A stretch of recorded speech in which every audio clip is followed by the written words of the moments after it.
Okay, we're here talking to Andy Fedynsky, and Andy, we're here in the Ukrainian Museum and Archives down here at Tremont, which is a historic place and all that. There's a grand reopening. Tell us what's going on. Well, this building has been in the Ukrainian community for over a century. In 1918, it was an orphanage for kids who lost their parents during the Spanish flu or lost them in industrial accidents right down the valley where the steel mills still are. Then it became a home for the nuns, then a Ukrainian scouting, and we've been here for the museum, I don't know, for 50 years probably. And in all that time, we assembled a huge collection of documents, artifacts, and so on. But the building itself, after 100 years, is 100 years old. Sure. And so a couple years ago, we improved the outside, and then we decided we have to do something with the interior.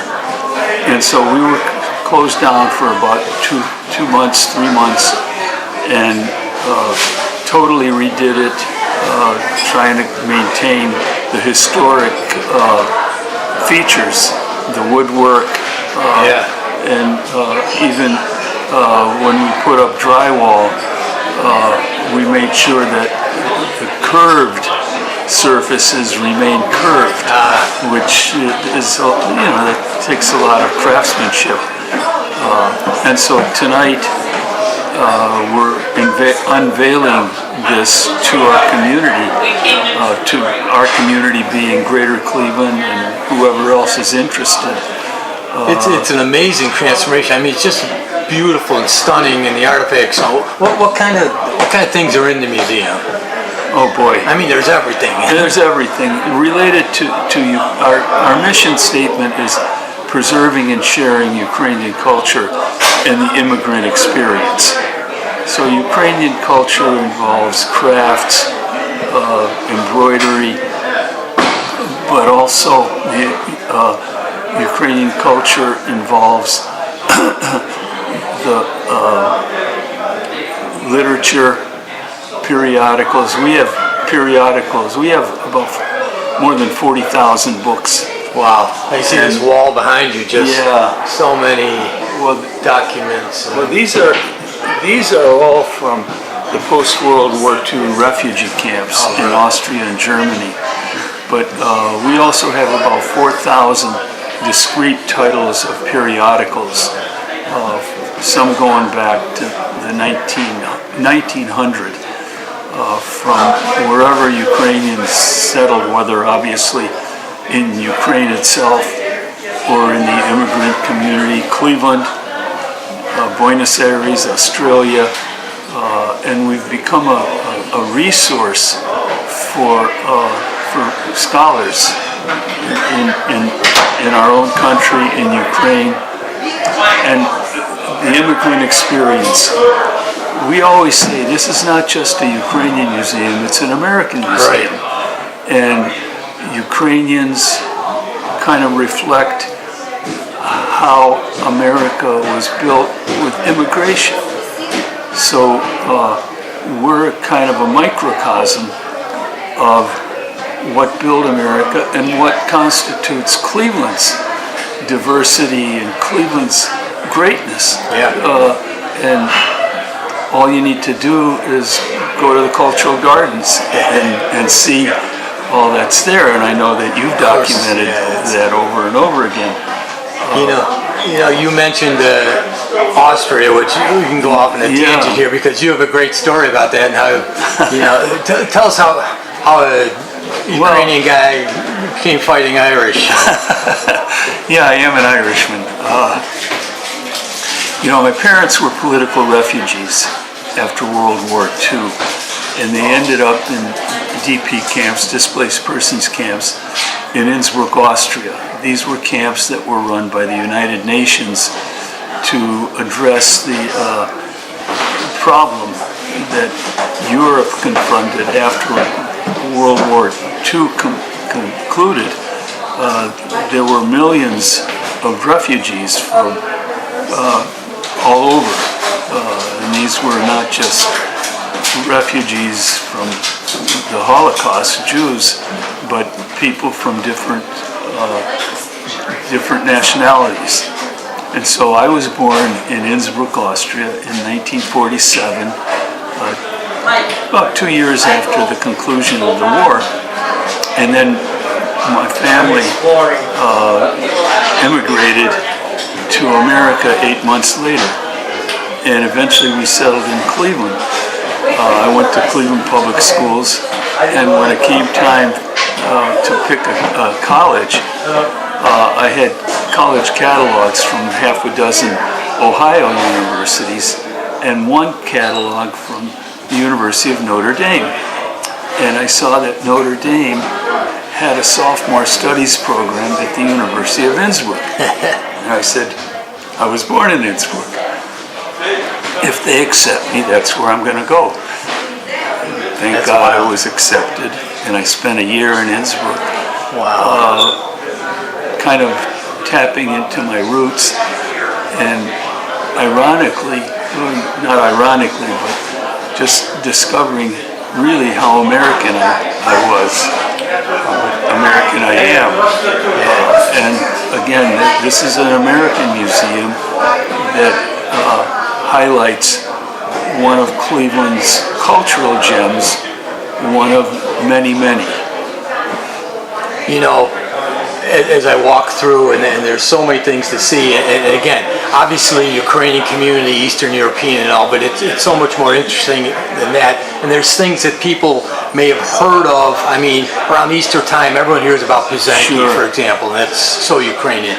They've heard the bandura, things that are just part of our culture now that are Ukrainian, and they're all documented here and exhibited, and it's so it's really of interest to the broader community. Well, and that's what we want to share, but given the catastrophic war that's going on, there's also great interest in Ukrainian history, the political situation, and that's another one of our services, if you will, to media, visitors, whether they're school groups or senior citizen groups who want to see, and then ask what's the background, what's the context of the war that's been raging now into its fourth year.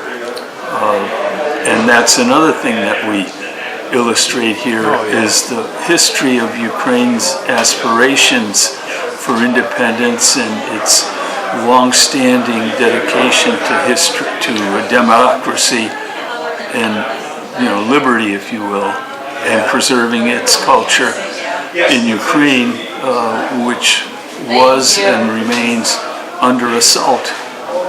There's hundreds of libraries in Ukraine have been destroyed in the last 4 years. Universities, schools, as well as obviously churches and hospitals. So we're in a sense a repository of Ukrainian history. You have this great room upstairs with the timeline and showing all that, but there's one. Whenever I come here, I always look at it because I think it's from the 30s, and it's a magazine, maybe Life or Look magazine. And it says the next war in Europe is going to be through Ukraine. Yeah. And they predicted it, 90 years ago or something. Yeah, it's a Look magazine, and we blew it up. We have the original in our archive, but that particular article was so striking.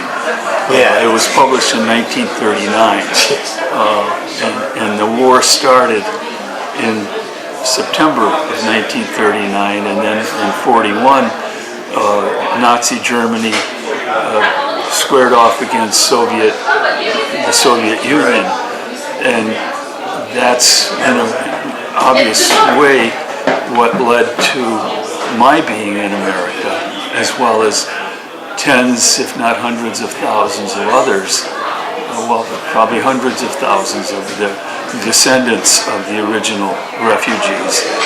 So And, just but also, we document the history of the Ukrainian community in Cleveland going back to the 19th century. wow. There were a lot of people, Ukrainians as well as others, who came to Cleveland for jobs, particularly in the Industrial Valley, which is walking distance from Tremont. Sure. And if you go to Tremont, one of the most striking features are the churches.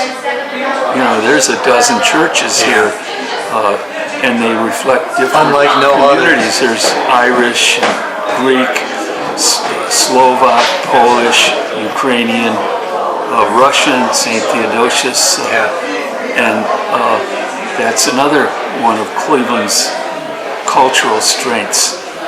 Oh yeah. So there's so many things. No matter what you're interested, if you're interested in world history, Cleveland history, ethnic communities, embroidery, fashion, Easter stuff, music, all that, it's here. So it's Postage stamps, and coins. Whatever your interest is, there's something. So it's Postcards. easy to find. There's parking, right? Attached parking. When is it open? How do people find more? When can they come? Well, tonight obviously we're having the opening reception, but otherwise we're open Tuesday through Saturday, 10 a.m. to 3 p.m. Okay. And the website? It's UMACleveland, one word, .org. And it's really worth a visit. Like say, if you have interest in almost anything, you'll find some connection here. And Andy, what's your role here? I know you've been involved forever. Well, you know what I mean. Yeah. Well, I'm director here. And, Okay. In a way, this institution reflects the comeback of Tremont. Yeah. You know, Tremont was a very dangerous neighborhood back in the 80s when the Industrial Valley started declining, and they destroyed half the neighborhood to put in the interstate highway system. So if you're on I-71 60 years ago, that was a neighborhood, those were houses there. And so over the course of years, Tremont burgeoned. Now, I was very active in the human rights community back in the 1970s when I was a teacher at West Junior High School, and I got to know a lot of my friends from the Lithuanian, Polish, Jewish, etc., who were also involved in the human rights, and that led to a job for me on Capitol Hill, where I worked for Senator Dole on foreign policy, and then ended up in the Democratic office. I was chief of staff for Congresswoman Mary Rose Ocar. And because of the work I did on behalf of Cleveland, Rock and Roll Hall of Fame, Playhouse Square, a lot of neighborhood Gordon Square project, and so on, I knew the process and the system. As I said, working in Washington, I found out where the money was and how to get it. And as I mentioned, we promoted ourselves as an American museum as well as a Ukrainian museum, but we also promoted ourselves as a neighborhood development program. Good point.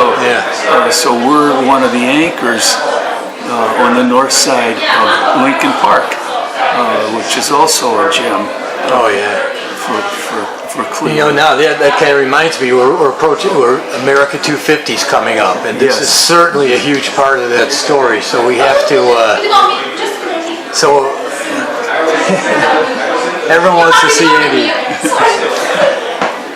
Okay. Yeah, that's a big deal. All right, I'll let you get that. So we've been talking with Andy Fedynsky here at the grand reopening of the beautiful and important Ukrainian Museum and Archives here in Tremont. You owe it to yourself to come visit it. We'll have a link to the website. But Andy, you've done a great job over the years. We really appreciate it. Well, thank you, Dan, and thank you for the great work you do. All right.